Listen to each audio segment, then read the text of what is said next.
Tu ne vas pas croire ce qui m'est arrivé aujourd'hui. Sur l'île d'Oléron, un conducteur a percuté volontairement des piétons et cyclistes entre Saint-Pierre-d'Oléron et Dolu. 2 personnes sont en réanimation et plusieurs autres ont été blessées. Heureusement, l'auteur présumé a été interpellé rapidement. Quelle horreur!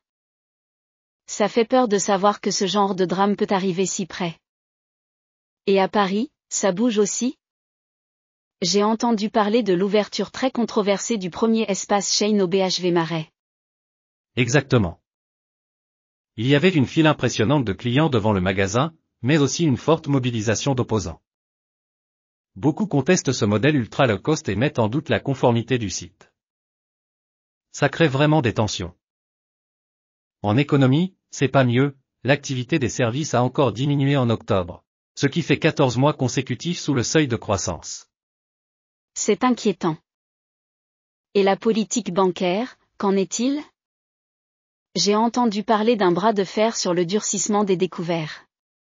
Le gouvernement dément toute interdiction stricte, mais accuse LFI de propager des fake news.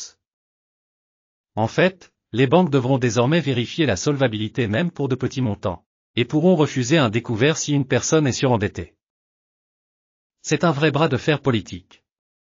Sur le front diplomatique, j'ai vu que Téhéran a évoqué une clémence islamique après la libération de 2 Français. Ils sont toujours en Iran pour l'instant. Espérons que cela ouvre la voie à leur retour. Oui, et à l'international, la situation reste tendue. La fragile trêve à Gaza et en Cisjordanie est mise à rude épreuve avec des morts signalées. Washington propose une force internationale de stabilisation pour 2 ans au Conseil de sécurité. Par ailleurs, un compromis a été arraché sur les objectifs climat au sein de l'UE, en vue de la COP au Brésil. Et côté défense, quels sont les derniers événements? L'OTAN mène des exercices d'Asienfol sur le flanc Est, avec une force multinationale sous commandement français engagée en Roumanie. Aux États-Unis, les premiers scrutins de mi-mandat ont provoqué un raz-de-marée démocrate, avec l'élection de Zoran Mandani comme maire de New York. En revanche, le shutdown fédéral continue de battre des records, déjà jour 36. Je viens aussi d'apprendre le crash d'un cargo UPS au Kentucky, avec au moins 7 morts et 11 blessés. Et le typhon Kalmaeji aux Philippines a fait plus de 90 morts. Les catastrophes s'enchaînent. Oui, et en Europe, Bruxelles et Liège ont dû fermer leurs aéroports brièvement à cause de survols de drones, un problème croissant sur notre continent.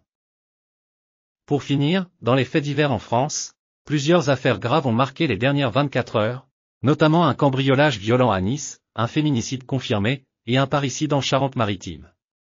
C'est bouleversant. Et qu'en est-il du sport?